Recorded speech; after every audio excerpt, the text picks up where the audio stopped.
नमस्कार दोस्तों, आज उत्तर प्रदेश की जिन 13 सीटों पर वोटिंग है उनमें से एक अहम सीट है कन्नौज। और कन्नौज में आज हैं अखिलेश यादव, क्योंकि अखिलेश यादव कन्नौज की सीट पर एक बार फिर ताल ठोकने आ गए। उसी कन्नौज की सीट पर जहां से पहले सांसद रहे खुद अखिलेश यादव, मुलायम सिंह यादव, डिंपल यादव। लेकिन 2019 के चुनाव ने नतीजा बदला, सुब्रत पाठक ने इस सीट पर कब्जा किया। लेकिन इस बार अखिलेश यादव खुद मैदान में है। लेकिन आज अखिलेश जी अचानक, पहले तो ये बताइए जगह क्या है? ये फॉरेंसिक लैब है। ये समाजवादी सरकार में फॉरेंसिक लैब बनी थी और ये एक मॉडल फॉरेंसिक लैब है जो क्राइम कंट्रोल और पुलिस के लिए सहयोग करती। लेकिन ये भी सरकार का आधा अधूरा काम है और इन्हीं अधूरे काम की वजह से और जो बड़े बड़े सपने बीजेपी ने दिखाए थे, किसान की आय दोगुनी, नौजवान को नौकरी रोज़गार मिलेगा 2 करोड़ हर साल, बड़े बड़े आयोजन लखनऊ में हुए थे निवेश को लेकर के, डिफेंस एक्सपो को लेकर के, और G20 से भी ब्रांडिंग की थी। लेकिन जब जनता देखती है 10 साल दिल्ली की सरकार के और 7 साल उत्तर प्रदेश की सरकार के, तो उन्हें महसूस होता है कि हर बात बीजेपी की झूठी निकली, उनका हर वादा झूठा निकला। इसलिए इस बार जनता इनसे नाराज़ है। अच्छा, हम उस पर आते हैं। पहले तो बात की कन्नौज आप अचानक आए, पता चला कि आपको कुछ जानकारी मिली, जो ट्विटर पर देखा कि कुछ जगह बीजेपी के समर्थक या विरोधी उम्मीदवार के समर्थक कुछ ऐसा कर रहे थे, गड़बड़ी आप देखा था। क्यों आए अचानक? मुझे सुबह से मैं लगातार, पहले तो मशीन्स को लेकर के सूचना आ रही थी कि कई जगह मशीन्स ठीक काम नहीं कर रही हैं और कई जगह मशीनों पे वोट नहीं पड़ पा रहा है, ख़राब है मशीनें। तो कई बूथों पर घंटा 1.5 घंटा इसी तरह मशीनों का ये काम चलता रहा और फिर अचानक ये खबर आने लगी कि बीजेपी के जो सांसद हैं, बीजेपी के जो नेता हैं, वो रात से कहीं भी शराब बांट रहे थे। समाजवादी पार्टी के लोगों को पीटा उन्होंने। छबरमऊ थाने में हमारे कार्यकर्ता कहीं आ रहे थे, इन बीजेपी की 6-7 गाड़ियों ने मिलकर के पीटा। मैंने उस समय पुलिस को सूचना दी, पुलिस ने कार्रवाई की, पकड़े गए वो लोग और कुछ लोग भाग गए, उसमें उनके खिलाफ FIR दर्ज हो गई। तो ये सूचनाएं रात से मिल रही थी और सुबह से अचानक कई बूथों से खबरें आई हैं कि एजेंटों को डरा रहे हैं, धमका रहे हैं या लोगों को वोट डालने के लिए नहीं निकलने दे रहे हैं। इसीलिए मजबूरी में मुझे आना पड़ा। मैं नहीं आना चाहता था, लेकिन केवल क्योंकि वोट न रुके और एजेंटों को बाहर न निकाला जाए बूथ से, इसलिए मैं यहाँ पर आया था। तो आपने कई जगह बीजेपी जहाँ पर वोट नहीं डालने दे रही थी, मान लीजिए कसाबा एक उदाहरण है, हमारे एजेंट को मारा उन्होंने, एजेंट को बाहर निकाल दिया। जब उनको पता लगा कि फोर्स आ रही है और समाजवादी पार्टी के हम लोग भी पहुँचेंगे, तो उन्होंने एजेंट को बाद में अंदर भी जाने दिया, लेकिन वोट को प्रभावित किया। वोट को प्रभावित न करें और घूमना बंद करें। हमें एडमिनिस्ट्रेशन में भरोसा करना चाहिए। अगर एडमिनिस्ट्रेशन निष्पक्ष काम कर रहा है, अगर वो चाहता है कि मैं रुकूं, तो बीजेपी के भी नेता नहीं घूमने चाहिए। ये बड़ा दिलचस्प हुआ मुझे। मैं तिरवा में था, तभी पता चला कि अखिलेश यादव कुछ जगह पर कुछ बूथों की तरफ जा रहे हैं। मैं 50-60 किलोमीटर भागता हुआ छिबरामऊ पहुंचा और वहां आप मिले और आप कुछ बूथ पर भी जा रहे थे। कुछ बूथ पर कुछ पुलिस वालों से कुछ ऐसी उन्होंने रोकने की भी कोशिश की। शायद आपने फिर SP से कहा, मैंने जो पुलिस के अधिकारी मौके पर थे वो कहते कि आप बूथ के अंदर नहीं आ सकते हैं। तो मैंने कहा इलेक्शन कमीशन का नियम पढ़ लीजिए, नियमावली देख लीजिए। कैंडिडेट जो होता है वो बूथ के अंदर जा सकता है। उनको कुछ चीज़ों पे आपत्ति थी, मैंने कहा वो स्वीकार करता हूँ, लेकिन ये बात कहना कि आप बूथ पे नहीं जा सकते हैं, ये गलत था। इसीलिए मैंने वरिष्ठ अधिकारियों से कहा कि आप बात करिए, उनसे पूछिए नियम क्या है। तो बाद में पुलिस को स्वीकार करना पड़ा कि हाँ, उन्होंने जो कहा था वो गलत है, मैं बूथ पे जा सकता हूँ। एक आरोप, कल आपने बड़ा आरोप लगा दिया कि 3 DM 3 SP को लखनऊ से निर्देश दिया गया है, चुनाव में गड़बड़ी की आशंका जताई। तो ये ऐसा क्यों लगा आपको? मुझे जानकारी मिली थी कि कुछ प्रशासन को लखनऊ से निर्देश मिले हैं कि जहां पर समाजवादी पार्टी का अच्छा वोट है वहां पर वोट ना पड़ पाए। और ये बात मैं इसलिए मजबूती से कह रहा था और जो जानकारी मिली थी उसी की वजह से कह रहा था। आपने संभल का इलेक्शन देखा, जहां समाजवादी पार्टी का वोट था वहां तो प्रशासन और सब लोग परेशानी और तकलीफ पैदा करते रहे। बदायूं में भी ये बात देखी, मैनपुरी में भी ये बात देखने को मिली कि जहां पर समाजवादी पार्टी का वोट था वहाँ पर पुलिस फोर्स और बीजेपी के लोगों ने वोट रोकने की कोशिश की। तो यहाँ भी वही साजिश थी, लेकिन बाहर आ जाने की वजह से मुझे उम्मीद है कि निष्पक्ष चुनाव होगा। एडमिनिस्ट्रेशन इन चीज़ों को ध्यान रखेगा कि कहीं भी वोट नहीं रोका जाएगा, जिस तरीके से संभल में, बदायूं में या रामपुर में एक समय पर वोट रोका गया था। अच्छा, आप चूंकि कन्नौज चुनाव मैदान में उतरे अखिलेश जी, पहले यहाँ तेज प्रताप का नाम था, उम्मीदवारी बदली, आप खुद उतरे और आपके चुनाव मैदान में कन्नौज में उतरने को लेकर बीजेपी नेता तमाम बयान दे रहे हैं। सुब्रत पाठक से लेकर खुद मोदी तक, योगी तक, एक ये मान रहे हैं कि आप एकदम अपनी ऐसी लड़ाई लड़ रहे हैं, अस्तित्व की लड़ाई लड़ रहे हैं कन्नौज में इस बार। देखिए, कोई अस्तित्व की लड़ाई नहीं है। कन्नौज की जनता ने हमेशा समाजवादी पार्टी की मदद की। ये बात अलग है, एक आध हम चुनाव हार गए पिछला, लेकिन अगर रिकॉर्ड उठा के देखेंगे, ये वो गढ़ है, वो जगह है जिसने लोहिया जी को जिताया, नेताजी को जिताया, मुझे कई बार जिताया, डिम्पल को कई बार जिताया। नेताजी के आह्वान पे छोटे सिंह यादव जी यहाँ से कई बार सांसद रहे, यहाँ से प्रदीप यादव सांसद रहे हैं। ये वो क्षेत्र है जो समाजवादी सिद्धांतों पे चलने वाला है। ये हम अस्तित्व की लड़ाई नहीं लड़ रहे हैं। ये जो जमीन पर बेईमानी करते हैं, जो ये वोट से नहीं खोट से जीतना चाहते हैं, ये जो खोट की राजनीति है, ये जो नोट की राजनीति है, जो बेईमानी की राजनीति है, उसको रोकने के लिए ज़मीन पे निकले हैं। और इनको समझना चाहिए कि जैसे जैसे चरण आगे बढ़ रहे हैं, जनता का गुस्सा इनके खिलाफ बढ़ता जा रहा है। 7वें चरण पे आप देखेंगे, 7वें आसमान पे जनता का गुस्सा होगा। ये लोग बेईमानी से जीतना चाहते हैं और संविधान को बदलना चाहते हैं। जनता ने मन बना लिया है और बहुजन समाज ने मन बना लिया है। बाबा साहब भीमराव अम्बेडकर जी के रास्ते पे चलने वालों ने मन बना लिया है कि जो संविधान बदलने निकलेंगे, उन्हें इस बार वो बदल देंगे। आप चूंकि संविधान का जिक्र करते हैं अपनी सभाओं में, आरक्षण का भी जिक्र करते हैं, अभी राहुल गांधी और आपकी सभा देखिए, उसमें संविधान की किताब लेकर भी राहुल गांधी थे। अब चूंकि चुनाव 4 दौर बस खत्म हो गया, क्या लगता है यहाँ से आगे जो उत्तर प्रदेश की 80 सीटें हैं, बीजेपी तो 80 की 80 की बातें कर रही है। ये बिल्कुल बीच का चुनाव था, 4 इसके बाद 3 चरण और हैं।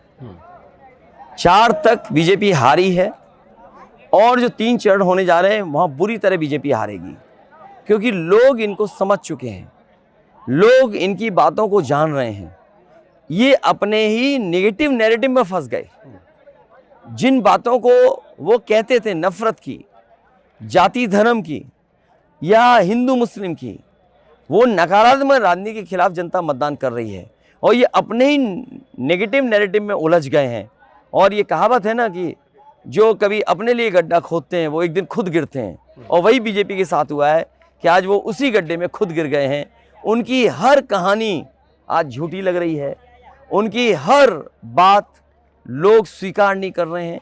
140 करोड़ की जनता इन्हें हराने जा रही है। जैसे मोदी का बयान है, चूंकि हमलावर होते हैं आपको और अखिलेश, आपको और राहुल को लेकर, उन्होंने कहा अमरोहा में कि शहजादों की जोड़ी फिर फिल्म की शूटिंग कर रही है, इनका रिजेक्शन पहले हो चुका। मैं ये कह रहा हूँ कि ये जो कहानी सुना रहे हैं, इस कहानी को कुछ सुनना नहीं चाहता बीजेपी की, और इनके घिसे पिटे डायलॉग अब चल नहीं रहे हैं और अपने ही नेगेटिव नैरेटिव में उलझ गए हैं। जो बातें इन्हें करनी चाहिए थी, नौकरी की, रोजगार की, महंगाई की, वो बातें नहीं कर रहे हैं। और दुनिया में सोचिए, जो लोग वर्ल्ड की 5th इकोनॉमी का सपना देख रहे थे, जो लोग ये सपना दिखा रहे थे कि विकसित भारत बनेगा, जो बात ये कहते थे कि हम विश्व गुरु बनकर के उभरेंगे, वो सोचो मंगलसूत्र की बात कर रहे हो। वो लोग इतने नीचे स्तर पे चले जाएंगे राजनीति में कि 2 भैंस है तो एक भैंस भी खोल के ले जाएंगे। सोचिए आप किस लेवल पे पहुंच गए। ये जो गिरता हुआ स्तर और उनके भाषणों में जो शब्द आ रहे हैं, इस्तेमाल हो रहे हैं, ये बता रहा है कि ये इस बार चुनाव हारने जा रहे हैं। और यूपी के लोगों ने अगर इनका कभी स्वागत अच्छा किया है तो इस बार ढोल नगाड़े से और ढोलक से इनकी विदाई भी बहुत अच्छी करेंगे। जितनी सभाएं हो रही है, क्योंकि वो सवाल मुझे पूछना पड़ेगा प्रधानमंत्री की, योगी के, वो आप पर आरोप लगता है कि परिवारवादी पार्टी है, भ्रष्टाचार में आकंठ डूबे हैं, इसलिए ये लोग यूपी का भला नहीं कर सकते। ये जितने भी एग्जेम्पलरी काम हैं, प्रधानमंत्री जी उस सड़क पर उतरे थे हरकुलिस विमान को लेकर के, जो समाजवादियों की डिजाइन, जो समाजवादियों की बनाई थी। यही है शायद एक्सप्रेस, यही एक्सप्रेसवे जिस पे उतरे थे। और जहां तक परिवारवाद की सवाल है, तो बीजेपी के लोग अब कसम खाएं कि टिकट तो सब परिवार वालों को दे दी उन्होंने, टिकट तो सब परिवार वालों को दे दी। आज के बाद कसम खाएं कि किसी परिवार वाले से टिकट या वोट नहीं मांगेंगे। और ये लोग क्योंकि परिवार को नहीं समझते इसलिए महंगाई नहीं समझते। ये महंगाई समझते होते तो इन्हें कम से कम पता लगता कि परिवार क्या क्या फेस करता है। जो नौजवान की परीक्षा रद्द हो गई, पेपर लीक हो गया, क्योंकि ये परिवार का दुख सुख, उनकी परेशानी को नहीं समझ रहे हैं, इसीलिए ये परिवार वालों के खिलाफ हैं।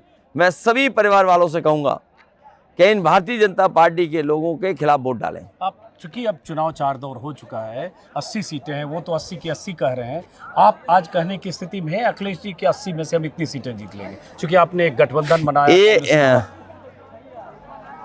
एक सीट पर हम लोग लड़ाई में हैं, बाकी सब सीटें इंडिया गठबंधन जीत रहा है। कौन सी सीट है? वो क्योटो है। अच्छा, क्योटो, बनारस, काशी।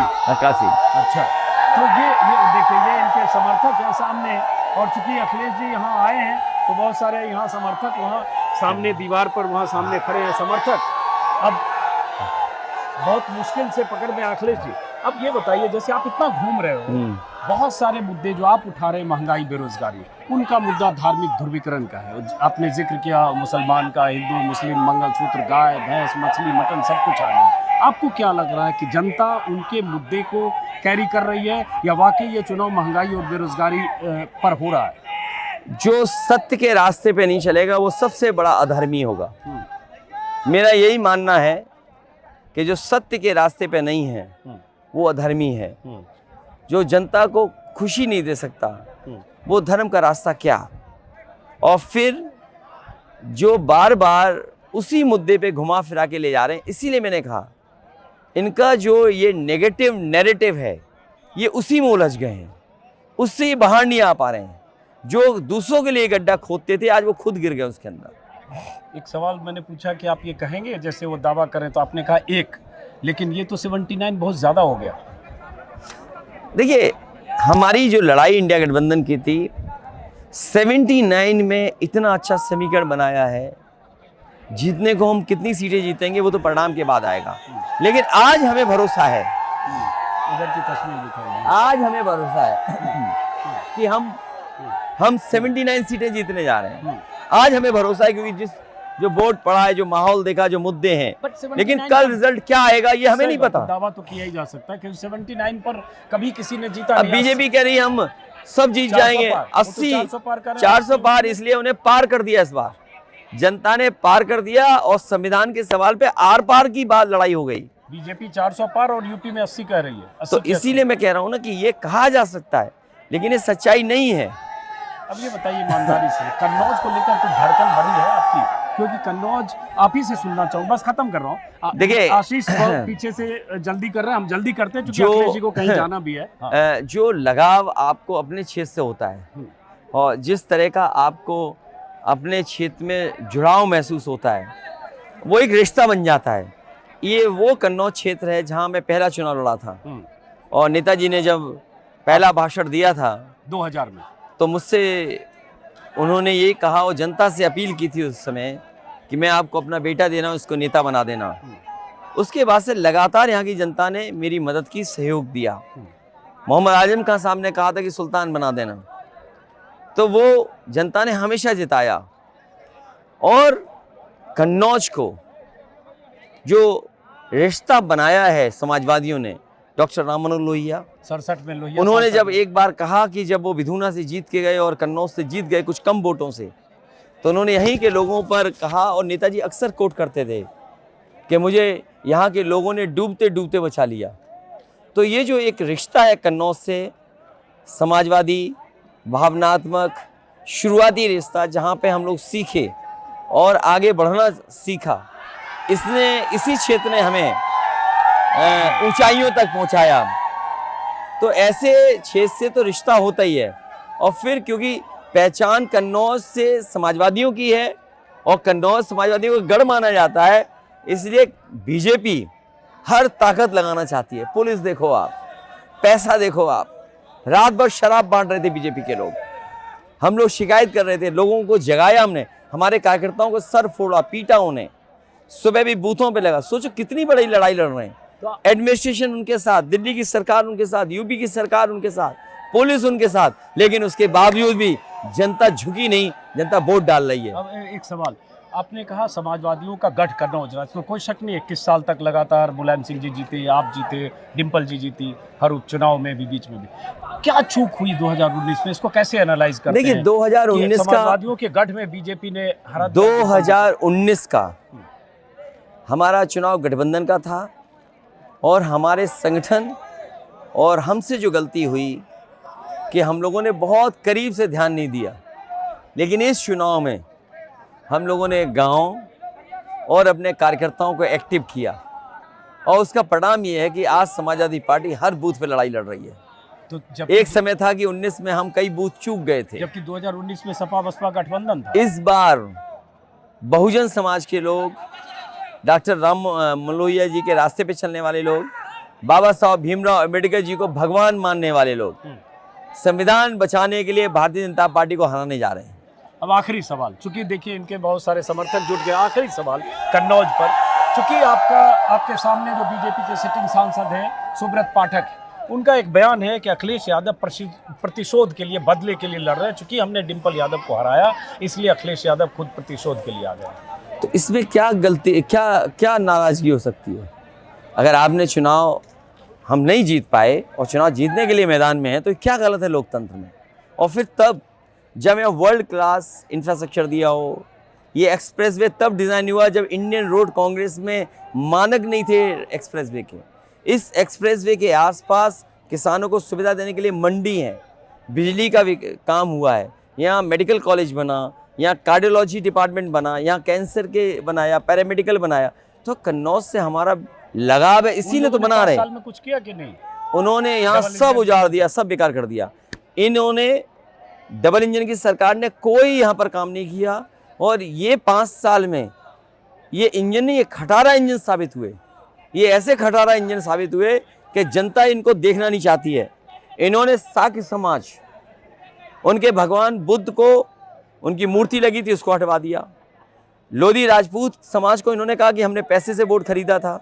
वीरांगना अवंतीबाई का अपमान किया इन्होंने। पाल समाज के एक नेता को इन्होंने गाली गलौज और धमकी दी। पुलिस को इन्होंने पीटा, तहसील को इन्होंने पीटा। सरकार इनकी नहीं होती, मैं आपसे कह रहा हूँ, सरकार इनकी नहीं होती। जिस तरह की धाराएं थी, पुलिस को पीटने पे, दरोगा को पीटने में इनकी सदस्यता चली जाती है। सुब्रत पाठक की बात कर रहे हैं, क्योंकि सरकार थी इसलिए सदस्यता बच गई, नहीं तो ये कार्यकाल अपना पूरा ही नहीं कर पाते। चलिए, बहुत बहुत शुक्रिया अखिलेश जी। चूंकि वक्त कम है, सवाल बहुत है अखिलेश यादव से, लेकिन यहाँ कम वक्त में बहुत सारे चैनल वाले भी हैं। कितनी भी फास्ट में कितना स्लो